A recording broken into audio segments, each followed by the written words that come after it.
Once upon a time in a world obsessed with silencing secrets, the history of sexuality unfurled not as a tale of hidden desires, but as one of astonishingly public control.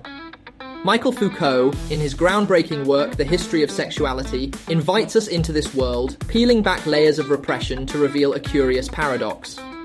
Rather than being hidden, sexuality had become a relentless obsession, regulated by powers we rarely notice. Imagine Victorian society, prim and proper, a world of buttoned-up collars and whispered scandals. It's easy to think they buried sexuality, stifling every mention, but Foucault suggests something else.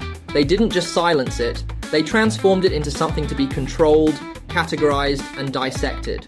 From asylums to courts, doctors' offices to confessional booths, sexuality was scrutinized, its every expression stamped with a label. Deviant, normal, moral, sinful. Society framed sex in terms of standards, not silences. And by doing so, it took control, managing who could speak, what they could say, and how they could act on their desires. Foucault names this paradox the repressive hypothesis, the idea that though it seemed like we were repressing sexuality, we were actually amplifying it through rigid classifications. Sexuality didn't disappear. It became something to study, analyze, and control. Doctors, priests, and policymakers all entered the scene, dissecting sexuality as if it were a science, turning the intimate into the public. Think about the power in that. Knowing not just how people behave, but knowing their inner desires, cataloguing them, and labeling their tendencies. This wasn't mere curiosity, it was control over bodies and minds, the kind of control that shapes a society from the inside out. Foucault takes us further back to ancient Greece and Rome, where sexuality looked surprisingly different. Unlike the rigid categories of normal and abnormal that we know, ancient cultures saw sexuality as part of ethical practice. Sexual acts were about care of the self, acts performed with honor and moderation rather than shame and secrecy. A man's virtue wasn't about repressing desire, but about managing it with integrity,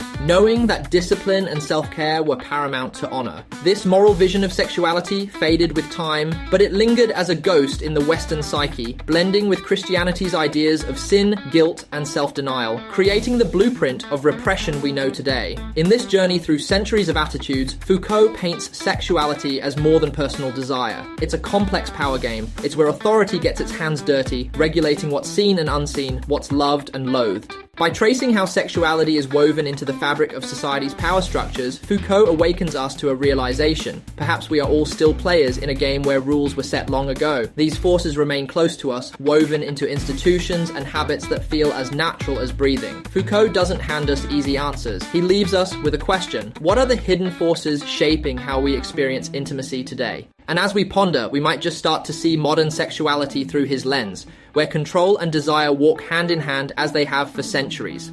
Found this fascinating? Want to avoid the powers that censor and control your intimate life? Join us on lifesexplicit.com for unfiltered sex and relationship support, escape the algorithms and follow our Telegram channel, telegram.lifesexplicit.com.